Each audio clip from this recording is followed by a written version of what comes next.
Tema renungan firman Tuhan untuk renungan hari ini adalah harapan di tengah berbagai penderitaan.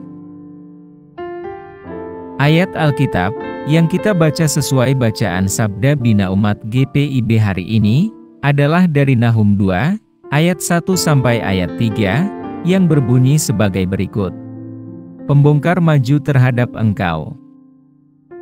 Adakan penjagaan di benteng, mengintailah di jalan, ikatlah pinggangmu teguh-teguh, kumpulkanlah segala kekuatan. Sungguh, Tuhan memulihkan kebanggaan Yakub, seperti kebanggaan Israel. Sebab perusak telah merusakkannya, dan telah membinasakan carang-carangnya. Perisai para pahlawannya berwarna merah, prajuritnya berpakaian kirmizi. Kereta berkilat-kilat seperti api suluh pada hari ia melengkapinya, dan kuda-kuda penuh gelisah. Demikian pembacaan Alkitab. Haleluya!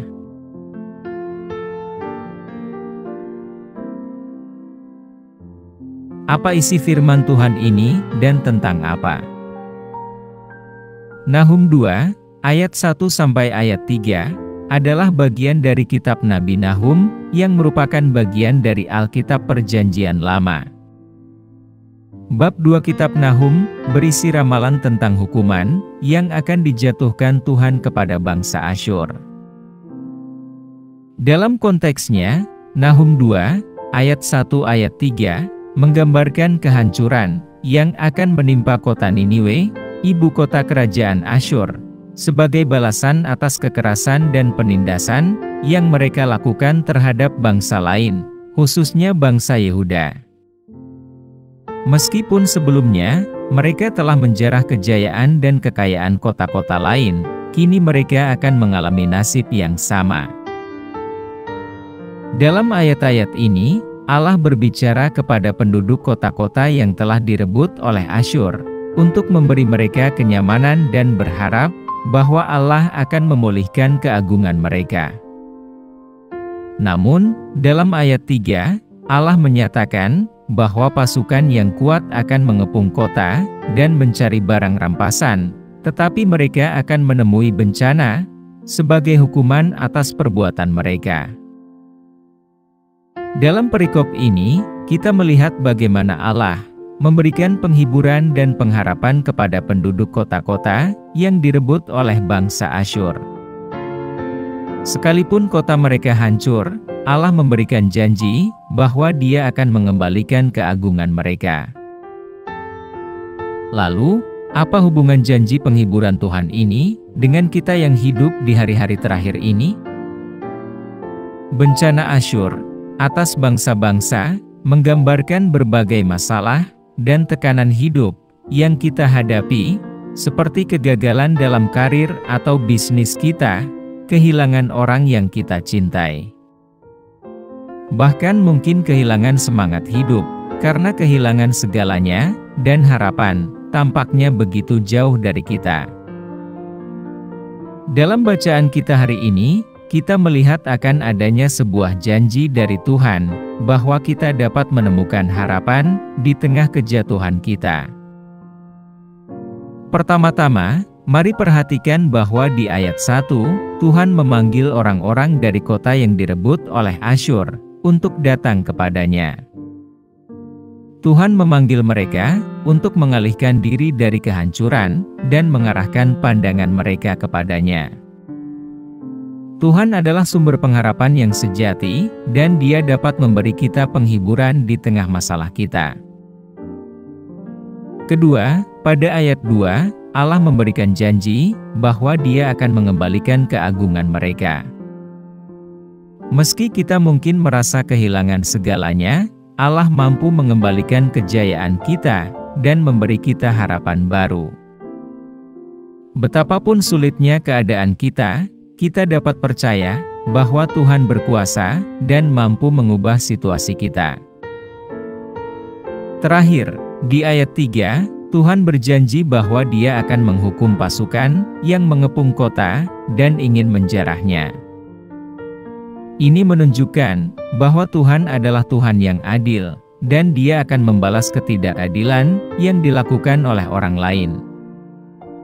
Kita dapat percaya bahwa Tuhan akan menegakkan keadilan dan meminta pertanggungjawaban setiap orang atas tindakan mereka. Marilah kita bersyukur kepada Tuhan atas janji-janji yang Dia berikan kepada kita. Kita dapat memilih untuk percaya bahwa kita dapat menemukan harapan di tengah kehancuran kita, dan bahwa Tuhan selalu ada untuk menghibur dan memulihkan hidup kita. Marilah kita percaya bahwa Tuhan adalah sumber pengharapan yang sejati, dan Dia akan selalu memberi kita kekuatan untuk menghadapi hidup kita.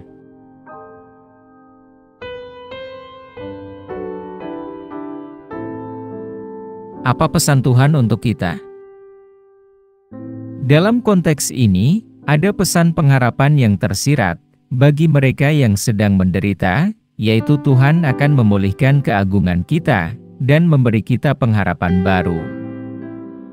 Pesan ini relevan bagi orang-orang yang menderita, karena Tuhan dapat memulihkan kehormatan dan martabat mereka, bahkan dalam situasi yang paling sulit sekalipun. Pertama-tama, Tuhan menunjukkan bahwa Dia adalah Tuhan yang kuat dan berkuasa, yang dapat menghancurkan musuh-musuhnya dan melindungi umat-Nya. Bagi kita yang sedang menderita, pesan ini mengingatkan kita bahwa Tuhan selalu hadir di samping kita dan mampu melindungi serta merawat kita, bahkan di tengah kesulitan dan penderitaan kita. Kedua, Tuhan menunjukkan bahwa Dia adalah Tuhan yang adil, yang tidak akan membiarkan kejahatan dan tirani berlanjut.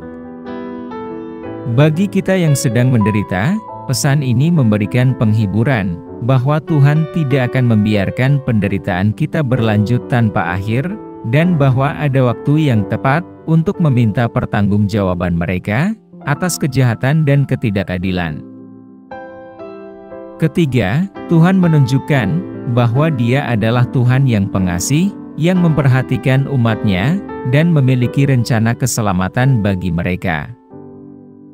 Bagi kita yang sedang menderita, pesan ini memberi pengharapan bahwa Tuhan tidak akan meninggalkan kita dalam penderitaan kita, tetapi akan terus memberikan kasih dan rahmat-Nya, serta memberikan jalan keluar dari kesulitan kita. Dalam seluruh pesan ini, kita dapat melihat bahwa Tuhan selalu memberikan pengharapan kepada umat-Nya, bahkan di tengah kehancuran dan penderitaan. Marilah kita percaya dan bersandar kepada-Nya, dan biarlah pengharapan yang Dia berikan memberi kita kekuatan untuk menghadapi setiap situasi sulit dalam hidup kita.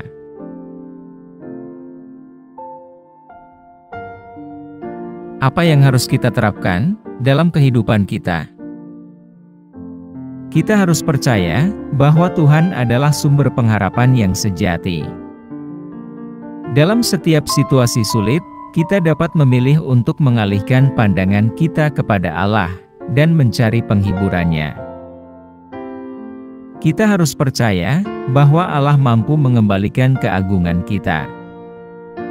Terlepas dari betapa sulitnya situasi kita harus percaya bahwa Tuhan memiliki kuasa untuk mengubah situasi kita dan memberi kita harapan baru. Kita percaya bahwa Allah adalah Tuhan yang adil. Kita harus mengakui bahwa tidak semua peristiwa dalam hidup kita dapat kita kendalikan, dan kita mungkin mengalami ketidakadilan dalam hidup kita. Namun, kita dapat percaya bahwa Tuhan akan menegakkan keadilan dan meminta pertanggungjawaban semua orang atas tindakan mereka.